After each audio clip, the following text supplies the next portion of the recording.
નમસ્કાર વહાલા વિદ્યાર્થી મિત્રો, ધોરણ 10 વિજ્ઞાન પ્રથમ પરીક્ષા 2025ના જે વિકાસ પરીક્ષાલક્ષી અસાઇનમેન્ટ એના પ્રશ્ન પેપરનું જે આપણે સોલ્યુશન કરી રહ્યા છીએ વિદ્યાર્થી મિત્રો, એમાં અગાઉ આપણે વિભાગ એની અંદર ખરા ખોટા જોડકા એની છે વિગતવાર માહિતી આપણે કરી ચૂક્યા છીએ.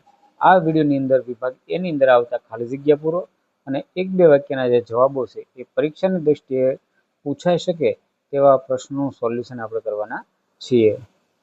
મિત્રો, આપણે વધારે સમય લેતા આપણે જોઈએ આ જે આખા વિભાગ એની અંદર ખાલી જગ્યા અને 1-2 વાક્યના જે પ્રશ્નો છે તેના જવાબો. સૌથી પહેલા એવો મુદ્દો છે આની અંદર કે યોગ્ય વિકલ્પ પસંદ કરી ખાલી જગ્યા પૂરો. જે પ્રશ્ન નંબર 11 થી 15 ને જે છે અગાઉનું આપણે જોઈ ચૂક્યા છીએ. આજે આપણે આ 11 થી 15 ના જે 5 પ્રશ્નો છે એમાં ખાલી જગ્યા કેવી પૂછાય. તો સૌથી પહેલા પ્રકરણ 1 ની અંદર જોઈએ તો ભારત પ્રાચીન ખાલી જગ્યા ધરાવતો દેશ છે. તો મિત્રો એનો જવાબ છે સંસ્કૃતિ. અહીં છે એનો જવાબ આપેલો છે. આપણે નદીને ખાલી જગ્યાનું બહુમાન આપ્યું છે. તો બીજાની અંદર આવે છે લોકમાતા. ત્રીજો પ્રશ્ન છે સંસ્કૃતિ એટલે, તો તેનો જવાબ છે જીવન જીવવાની રીત. ચોથી ખાલી જગ્યા છે એનો જવાબ છે શિલ્પ અને સ્થાપત્ય. અને પાંચમી ખાલી જગ્યાની અંદર આવે છે ડાંગ દરબાર. તો આ રીતે એનો જવાબ છે. પ્રકરણ 2 ની ચર્ચા કરીએ તો ભારત સમૃદ્ધ ખાલી જગ્યા વારસો ધરાવતો દેશ છે. તો તેનો જવાબ છે સાંસ્કૃતિક. આજે સમગ્ર વિશ્વ 21 જૂનને વિશ્વ યોગ દિવસ તરીકે મનાવે છે. ત્રીજી ખાલી જગ્યા છે એની અંદર જવાબ આવે છે અજંતા ઇલોરા. ચોથી ખાલી જગ્યા છે એનો જવાબ આવે છે તૃતીય હિન્દ. અને પાંચમી ખાલી જગ્યામાં આવે છે કથક. આ રીતે એનો જવાબ છે બને છે. આગળ વધીએ વિદ્યાર્થી મિત્રો, પ્રકરણ 3 ની અંદરથી પૂછાઈ શકે એવી ખાલી જગ્યા. તો સ્થાપત્યનો સરળ અર્થ, તેનો અંદર જવાબ આવે છે વાસ્તુ. બીજી ખાલી જગ્યા એમાં ખાડકો. ત્રીજી ખાલી જગ્યાનો જવાબ છે ઈટો. ચોથી ખાલી જગ્યાનો જવાબ છે ગોપુરમ. અને પાંચમી ખાલી જગ્યાનો જવાબ આવે છે ચાંપાનેર. ત્યારબાદ પ્રકરણ 4 ની અંદરથી પૂછાઈ શકે એમાં પહેલી ખાલી જગ્યા એનો જવાબ આવે છે સંસ્કૃત. બીજીમાં તમિલ. ત્રીજી ખાલી જગ્યામાં કાલિદાસ. અને ચોથી ખાલી જગ્યામાં આવે છે અવધિ. અને પાંચમી ખાલી જગ્યામાં જવાબ આવે છે યોગ. પાંચમું પ્રકરણમાં પહેલી ખાલી જગ્યામાં મિત્રો આપણે ડાયરેક્ટ જવાબ બોલીએ, કારણ કે પરીક્ષામાં તમારે વાંચવાનું હોય, વિડીયો લાંબો થઈ જાય એટલે ફટાફટ જવાબ છે આપણે જોઈએ. ચેન્નઈના સંગ્રહાલયમાં તો ખાલી જગ્યા એની અંદર જવાબ આવે છે મિત્રો જોઈએ તો નટરાજનો એવો જવાબ છે રહેલો છે. ત્યારબાદ બીજી જે ખાલી જગ્યા છે એની અંદર જવાબ જોઈએ. દાખલા તરીકે નાલંદામાંથી ખાલી જગ્યા મળેલ બુદ્ધની તામ્ર મૂર્તિ હતી. તો એની અંદર જવાબ આવે છે 18. ત્રીજી જે ખાલી જગ્યા છે એની અંદર આવે છે ખગોળશાસ્ત્ર. ચોથી ખાલી જગ્યા છે એનો જવાબ આવે છે ચરક સંહિતા. અને પાંચમી ખાલી જગ્યાની અંદર આવે છે જ્યોતિષશાસ્ત્ર. તો આ રીતે એનો આખો પાંચેયનો જવાબ છે. ત્યારબાદ આપણે આ બધું જોઈએ પ્રકરણ 8 ની અંદરથી પૂછાઈ શકે. તો એની અંદર પહેલી ખાલી જગ્યા જે છે જે સંસાધનો અખૂટ હોય છે એની અંદર આવે છે નવીનીકરણ. બીજી ખાલી જગ્યામાં મર્યાદિત. ત્રીજી ખાલી જગ્યામાં 43. ચોથી ખાલી જગ્યાની અંદર આવે છે કપાસની. અને પાંચમાની અંદર આવે છે લેટેરાઇટ. તો આ રીતે એનો ઉત્તર કરીને જવાબ પણ આપેલો છે. પ્રકરણ 9 ની અંદર પહેલી ખાલી જગ્યા મિત્રો એમાં અનામત. બીજીની અંદર આવે છે 81-2-51. ત્રીજીની અંદર આવે છે 1992. ચોથી ખાલી જગ્યામાં આવે છે કુદરત. અને પાંચમી ખાલી જગ્યામાં આવે છે 18. પ્રકરણ 10 માંથી પૂછાઈ શકે એમાં પહેલી ખાલી જગ્યા જે છે મિત્રો એનો જવાબ જોઈએ આપણે તો એના જવાબની અંદર આવે છે 60. બીજી જે ખાલી જગ્યા છે એમાં જવાબ આવે છે બાજરી. અને ત્રીજી ખાલી જગ્યા છે એનો જવાબ આવે છે બીજું. ચોથી ખાલી જગ્યા છે શાકાહારી લોકો માટે. તો એમાં જવાબ આવે છે કઠોળ. અને પાંચમી ખાલી જગ્યા અહીં દર્શાવેલી છે એની અંદર જવાબ આવે છે 17. પ્રકરણ 11 ની વાત કરીએ તો જળ એ ખાલી જગ્યા સંસાધન છે. તો એનો જવાબ આવે છે મર્યાદિત. બીજી ખાલી જગ્યામાં જવાબ છે વૃષ્ટિ. ત્રીજી ખાલી જગ્યામાં જવાબ કાવેરી. ચોથાની અંદર આવે છે મિઝોરમ. પાંચમાની અંદર આવે છે પૂર્વ અને દક્ષિણ. એ રીતેનો જવાબ છે. 15ની અંદર જવાબ છે, પહેલી ખાલી જગ્યા છે એની અંદર જવાબ મર્યાદિત, બીજાની અંદર ખેતી, ત્રીજાની અંદર બિનઆર્થિક, ચોથાની અંદર છે મૂડી અને પાંચમી ખાલી જગ્યામાં આવે છે બેન્કિંગ. એ જ રીતનું પ્રકરણ 16ની વાત કરીએ તો એની અંદર છે પહેલી ખાલી જગ્યા જે છે એનો જવાબ આવે છે આર્થિક ઉદારીકરણ. બીજી જે ખાલી જગ્યા છે એનો જવાબ આવે છે આવક. ત્રીજી ખાલી જગ્યામાં 1991. ચોથી જે WTO એની અંદર આવે છે આંતરરાષ્ટ્રીય, અને પાંચમી ખાલી જગ્યામાં આવે છે ખાનગીકરણ. એ જ રીતનું પ્રકરણ 7ની ખાલી જગ્યા જોઈએ મિત્રો તો એમાં પહેલી ખાલી જગ્યામાં બ્યોડ ઓરે. બીજાની અંદર આવે છે 16.63. ત્રીજી ખાલી જગ્યામાં છત્તીસગઢ. ચોથીની અંદર આવે છે મનરેગા. પાંચમી ખાલી જગ્યાની અંદર આવે છે PDS. તો આ રીતે એ પ્રકરણ 17માંથી પૂછાય છે. મિત્રો આ જ રીતનો એક નવો છે કે નીચેના પ્રશ્નો આપેલા વિકલ્પમાંથી સાચો વિકલ્પ પસંદ કરી ઉત્તર છે લખવાના છે. જે પ્રશ્ન ક્રમાંક 16થી 20 સુધી રહેલો છે. તો એ આખો મિત્રો છે એનો જવાબ છે આપણે જોવાનું છે. ABCD એ રીતનો આખો જે જવાબ આપેલો છે એમાંથી આપણે સાચો જવાબ લખવાનો. પહેલું પ્રકરણમાં જોઈએ, લોકમાતા શબ્દ કોના માટે ઉપયોગમાં આવે છે? તો તેનો જવાબ મિત્રો છે નદીઓ માટે, એટલે કે સી જવાબ છે. રંગેશામ લાંબુ પહોળું માથું ચપટું નાક ટૂંકું કદ ધરાવતી પ્રાચીન ભારતમાં આવેલી તે કઈ જાતિ? તો આપણે સૌ જાણીએ છીએ કે ઓસ્ટ્રેલોઇડ નિષાદ. આજે ડી જે છે એનો જવાબ છે. ત્રીજું છે કેટલાક ઇતિહાસકારો મતે કઈ પ્રજા ભારતની સૌથી નિવાસી પ્રજા છે? તો એનો અંદર જવાબ આવે છે નેગ્રીટો. આગળ વધીએ તો દ્રવિડ કુળની ભાષાઓમાં નીચેમાંથી કઈ ભાષાનો સમાવેશ ન કરી શકાય? તો એનો જવાબ આવે છે હિન્દી. પાંચમી ખાલી જગ્યામાં આવે છે ઉત્તરાર્થ નૃત્ય મહોત્સવ મોઢેરા. તો એ રીતે એ જોયું. પ્રકરણ 2ની અંદરથી ઇક્ત એટલે શું? તો એનો જવાબ આવે છે બી એટલે કે વણાટ. બીજીની અંદર આવે છે આફ્રિકા, સી આફ્રિકા. ત્રીજીની અંદર આવે છે સી ત્રીજી ખાલી જગ્યાની અંદર આવે છે સી કથકલી. ત્યારબાદ ત્રીજીની અંદર આવે છે આદિવાસીઓનું નૃત્ય એ. ચોથી જે ખાલી જગ્યા ની અંદર આવે છે મેઘદૂત. અને પાંચમો જે છે એનો જવાબ આવે છે ડી એટલે કે ભરતનાટ્યમ. પ્રકરણ 3ની અંદરથી પૂછાઈ શકે તેવા વિકલ્પો તો એમાં સંસ્કૃત ભાષા, તો મિત્રો એનો જવાબ આવે છે એ વાસ્તુ. બીજાની અંદર છે એ બ્રાહ્મી. ત્રીજોની અંદર આવે છે એ મોઢેરા. ચોથાની અંદર આવે છે એ જામા મસ્જિદ. પાંચની અંદર આવે છે સી ધક્કો. તો આ રીતે એ પ્રકરણ 3. ત્યારબાદ પ્રકરણ 4ની અંદર જોઈએ અહીં તો મહર્ષિ પાણીનો મહાન ગ્રંથ, તો આપણે સૌ જાણીએ છીએ કે એનો જવાબ આવશે અષ્ટાધ્યાયી.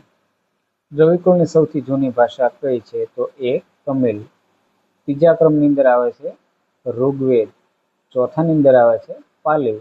અને પાંચમી જે વિકલ્પ છે એનો જવાબ આવશે પૃથ્વીરાજ રાસો. પ્રકરણ 5ની અંદર જોઈએ તો મહર્ષિ ચરક સંહિતા, તો મહર્ષિ સુશ્રુત.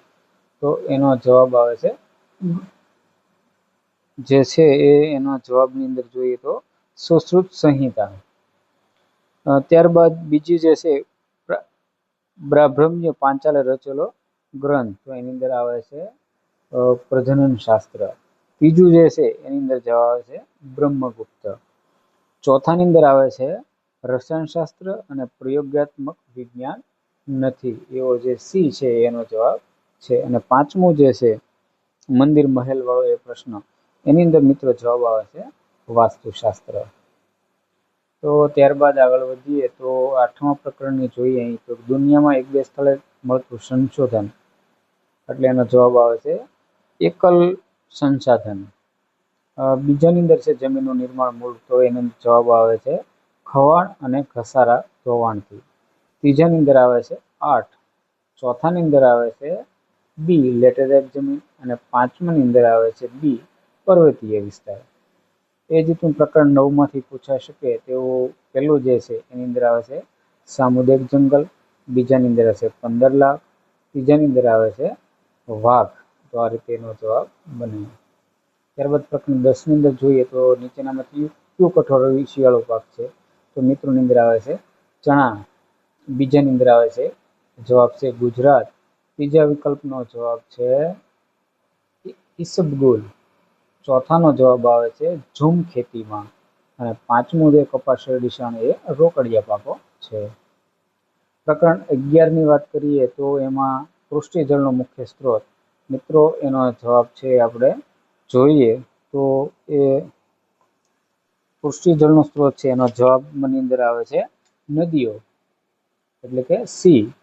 બીજું જે છે બહુહેતુક યોજનાવાળો, એનો જવાબ મિત્રો છે ભાખડા નાગલ.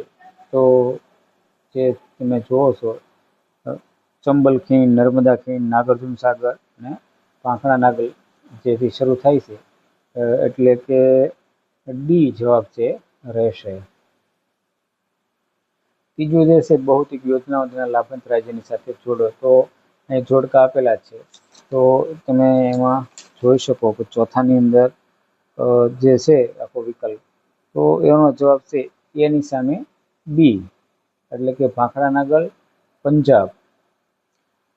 ત્યારબાદ બીજું છે કોસી, તો એની સામે જવાબ આવે છે બિહાર. તો એ જોયું. ત્યારબાદ છે નાગાર્જુન, તો તેની સામે આવે છે ડી આંધ્રપ્રદેશ. અને ચોથું છે નર્મદા, તો એની સામે ગુજરાત. એટલે કે આ બી જે છે એ એનો સાચો જવાબ બનશે. ત્યારબાદ સ્ટેચ્યુ ઓફ યુનિટી સ્મારકની પાસે કઈ નદી વહે છે? તો આપણે સૌ જાણીએ છીએ કે નર્મદા. અને પાંચમું જે ખાલી જગ્યામાં આવે છે સાબરમતી. 15મું પ્રકરણમાંથી પૂછાય છે, તો એમાં પહેલું છે વિશ્વ બેંક 2004 અહેવાલ પ્રમાણે તેનો જવાબ આવે છે $735. બીજાની અંદર આવે છે વિકાસશીલ.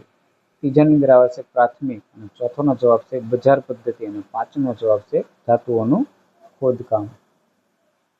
16મા પ્રકરણમાંથી મિત્રો આવે છે, તમે જુઓ તો ખાલી જગ્યાને કારણે મૂડી અને ટેકનોલોજી. તો એનો જવાબ છે એ સૌથી પહેલા વૈશ્વિકરણ આવે છે. બીજું જે ખાલી જગ્યા વિશ્વ વેપાર, તો એની અંદર આવે છે જીનીવામાં. ત્રીજી જે ખાલી જગ્યા છે એનો જવાબ છે જૂનના દિવસને. ત્યારબાદ ચોથો જે પ્રશ્ન છે વિશ્વ વેપાર વાળો, તો એનો જવાબ આવે છે 1 જાન્યુઆરી 1995. પાંચમો છે એનો જવાબ છે વિશ્વના દેશો વચ્ચે જમીન સીમાના અવરોધો દૂર કરવા.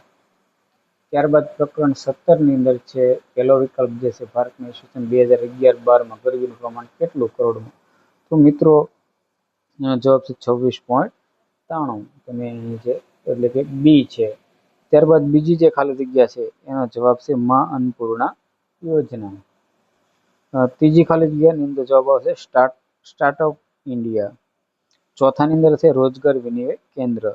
અને પાંચની અંદર જવાબ આવશે મિશન મંગલમ યોજના. તો આ રીતે એ આખું આયોજન હતું. ત્યારબાદ આગળ વધીએ આપણે, તો એવું છે કે નીચેના પ્રશ્નોના સંક્ષિપ્ત એટલે કે 1-2 શબ્દોમાં ઉત્તર આપો, જે 21 થી 24ના ક્રમમાં આવે છે. એમાં પહેલું છે કે ભારતીય સંસ્કૃતિનો શાનો અનુભવ થાય છે? તો મિત્રોનો જવાબ છે સતચિત અને આનંદનો. બીજું છે સિંધુ ખીણની સંસ્કૃતિ એક પુરાતન અવશેષનું નામ આપો. તો એનો જવાબ છે દાઢીવાળો પુરુષ અથવા નર્તકીની મૂર્તિ. ત્રીજો જે પ્રશ્ન છે એનો જવાબ છે ઓસ્ટ્રેલિયન પ્રજાની નિષાદ પ્રજાની. અને ચોથો જે છે સમ્રાટ અશોકનો, એમાં જુનાગઢ અને તાનારીરી મહોત્સવ વડનગરમાં ઉજવાય છે. ત્યારબાદ પ્રકરણ 2માંથી પૂછાઈ શકે, તો રાજસ્થાનમાં બિકાનેર. બીજાનો જવાબ છે જત કોમની. ત્રીજો જે પ્રશ્ન છે એનો જવાબ છે લાસ્ય અને તાંડવ. ચોથો પ્રશ્ન છે એનો જવાબ હશે જયશંકર સુંદરી. અને પાંચમો જે પ્રશ્ન છે તેનો જવાબ છે સામવેદ. પ્રકરણ 3ની અંદરથી પૂછાઈ શકે તેવા ધર્મચક્રવાળો જે છે એમાં ભારતના રાષ્ટ્રધ્વજમાં. બીજાનો જવાબ છે ઢાઈ દિન કા ઝોપડા. ત્રીજોનો છે એક ગુપ્ત યુગ. અને ચોથાનો જવાબ છે થંજાવરપુર. અને પાંચનો જવાબ આવે છે રામચંદેલ. એવો જવાબ છે રહેલો છે. પ્રકરણ 4માંથી આવે તો વિશ્વનો સૌથી મોટો કાવ્યગ્રંથ કયો છે એવો જે પ્રશ્ન છે, તો મિત્રોનો જવાબ છે મહાભારત. બીજાનો પ્રશ્નનો જવાબ છે કૌટિલ્યનું અર્થશાસ્ત્ર.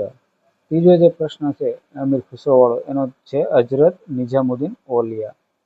અને ચોથો જે પ્રશ્ન છે કયા સમયલિપિ આજે ઉકેલાઈ નથી, તો હડપ્પા સમયની. અને પાંચમો જે પ્રશ્ન છે 7મી સદી, તેનો જવાબ છે યુએન સ્વાંગે. પ્રકરણ 5માંથી પૂછાઈ શકે તેવા ગણિતશાસ્ત્રના પિતા એટલે કે આર્યભટ્ટ. બીજાનો જવાબ છે વિશ્વકર્મા. ત્રીજા પ્રશ્નનો જવાબ છે અષ્ટાંગ અને અષ્ટાંગ હૃદય. અને ચોથાનો જવાબ છે લોહ સ્તંભ. અને પાંચમાનો જવાબ આવે છે ખગોળશાસ્ત્ર. 8મા પ્રકરણમાંથી પૂછાય એમાં પહેલાનો જવાબ છે ફેરિક ઓક્સાઇડ. બીજાનો જવાબ છે કાળી જમીન. ત્રીજાનો જવાબ છે કાંપની જમીન. ચોથાનો જવાબ છે રણ પ્રકારની જમીન. અને પાંચમા પ્રશ્નનો જવાબ છે જંગલ પ્રકારની જમીન. મિત્રો આગળ વધીએ. 9મા પ્રશ્નમાંથી એક બે વાક્યમાં જોઈએ તો 9મા પ્રકરણમાંથી પહેલો જે પ્રશ્ન છે એનો જવાબ છે વાઘ. બીજાનો છે કાર્બન ડાયોક્સાઇડ. ત્રીજા પ્રશ્નનો જવાબ છે રાષ્ટ્રીય ઉદ્યાન. ચોથા પ્રશ્નનો જવાબ છે સમુદ્રી કાચબા. પાંચમો પ્રશ્ન છે જવાબ છે ગંગા અને બ્રહ્મપુત્રમાં. 10મા પ્રકરણમાંથી પૂછાઈ શકે તેવો કઈ ખેતી ખૂબ જ માવજત સાથે કરવામાં આવે, તો બાગાયતી ખેતી. બીજાની અંદર આવે છે સઘન ખેતીનો. ત્રીજો છે કપાસના પાકને. અને ચોથાની અંદર જવાબ આવે છે મલેશિયા. અને જે પાંચમો પ્રશ્ન છે એમાં જવાબ આવે છે ગુજરાત. ત્યારબાદ જોઈએ આપણે પ્રકરણ 11ની અંદર. તેનો પહેલો પ્રશ્ન છે જીવનનું અભિન્ન અંગ કયું છે, તો આપણે જાણીએ છીએ કે જળ. બીજા પ્રશ્નનો જવાબ આવે છે બેડજ ગામ એટલે કે અરવલ્લી જિલ્લો. ત્રીજા પ્રશ્નનો જવાબ છે રાજસ્થાન. ચોથાનો જવાબ આવે છે મધ્યપ્રદેશ અને રાજસ્થાન. અને પાંચમાનો જવાબ આવે છે જળ પ્રદૂષણ મુખ્ય સ્ત્રોતો ક્યાં છે, તો એનો જવાબ આવે છે ઘરેલું અને ઔદ્યોગિક એકમોના મલિન જળ. પ્રકરણ 15માંથી જે પહેલો પ્રશ્ન છે એનો જવાબ છે દેશની કુલ રાષ્ટ્રીય આવક બોલો. મિત્રોનો જવાબ છે માથાદીઠ આવક. બીજો પ્રશ્નનો જવાબ આવે છે શ્રમ. ત્રીજાનો જવાબ આવે છે મૂડીવાદી પદ્ધતિ. અને ચોથો જે પ્રશ્ન છે કયા દેશે પોતાનો આર્થિક વિકાસ, તો એનો જવાબ આવશે અમેરિકા અને જાપાન. ટાંકણીથી લઈને મોટા યંત્રો સુધી ઉત્પાદનની અંદર જવાબ આવે છે માધ્યમિક ક્ષેત્રમાં. પ્રકરણ નંબર 16ની ચર્ચા કરીએ તો એમાં પહેલો પ્રશ્ન છે કઈ નીતિનો, તેમાં જવાબ આવશે આર્થિક ઉદારીકરણ. બીજાનો જવાબ છે પંચવર્ષીય યોજનાઓ. ત્રીજાનો જવાબ આવશે વૈશ્વિકરણ. ચોથાનો જવાબ આવશે ટકાઉ વિકાસ. અને પાંચમાનો આવે છે જવાબ વિશ્વ વ્યાપાર સંગઠન.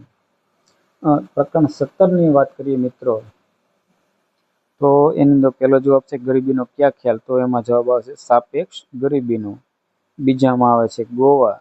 ત્રીજાનો જવાબ આવશે મનરેગા. ચોથાની અંદર આવે છે વિશ્વ શ્રમ બજાર. અને પાંચની અંદર આવે છે મા અન્નપૂર્ણા યોજના. તો આ રીતે વિદ્યાર્થી મિત્રો આપણે આખા એ વિભાગનું બે ભાગની અંદર છે વિભાજન કરેલું. અને આની અંદર છે ખાલી જગ્યા, વિકલ્પો અને 1 માર્કના પ્રશ્નોનું સોલ્યુશન આપણે કર્યું. હવે મળીએ આપણે વિભાગ બી સાથે એક નવા જ વિડીયોમાં. ત્યાં સુધી તમે સૌ આનંદમાં રહો, મસ્ત રહો અને પરીક્ષામાં જ્વલંત સફળતા પ્રાપ્ત થાય તેવી શુભેચ્છા.